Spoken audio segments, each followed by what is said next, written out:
எல்லோருக்கும் வணக்கங்க. நாங்கள் இன்னைக்கு ரொம்ப டயர்டாக இருந்துச்சா, என்ன பண்ணலான்னு யோசனை பண்ணோம். சரி இருக்கவே இருக்கு, கொங்கு ஸ்டைல் அரிசியும் பருப்பு சாதம் பண்ணலான்னு ஆரம்பிச்சிட்டேங்க. வாங்க எப்படி பண்ணுறதுன்னு பார்க்கலாம். முதல்ல ஒரு 2 டம்ளர் அரிசியும் 1/2 டம்ளர் துவரம் பருப்பும் ஒரு 1/2 hour ஊற வச்சுக்கலாங்க. குக்கரில் எண்ணெய் விட்டு கொஞ்சோண்டு கடுகு, ஜீரகம், கடலைப்பருப்பு, வெங்காயம், ஒரு பெரிய வெங்காயம் பொடி பொடியாக கட் பண்ணி வச்சுருக்கிறவங்க அதையும் போட்டுக்கலாங்க. பெரிய வெங்காயத்துக்கு பதிலாக சின்ன வெங்காயம் போட்டால் இன்னும் நல்லா டேஸ்ட்டாக இருக்கும்.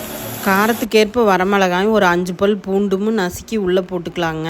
அதோட கொஞ்சம் மஞ்சள் பொடியும் போட்டு நல்லா வதக்கிக்கலாம். உங்களுக்கு தேவைப்பட்டால் கொஞ்சோண்டு மிளகா பொடியும் போட்டுக்கலாங்க. அப்புறம் அந்த அரிசி ஊற வச்சிருக்கிற அரிசி எடுத்து போட்டு 1 டம்ளர் அரிசிக்கு 2 டம்ளர் தண்ணி ஊற்றி நல்லா கலக்கி விட்டுட்டு தேவையான அளவு உப்பு போட்டு கொஞ்சம் மல்லித்தலையும் போட்டு நல்லா கலக்கி விட்டுட்டு குக்கர் மூடி போட்டு மூடி வச்சிடலாங்க. 3 விசில் விட்டு இறக்கி வச்சுட்டு கொஞ்ச நேரம் கழிச்சு திறந்து பார்த்துட்டு அதில் நெய் விட்டு நல்லா கலக்கி கூடவே உருளைக்கிழங்கு வறுவலும் ஊறுகாயும் வச்சு பரிமாறினா கொங்கு ஸ்டைல் அரிசி பருப்பு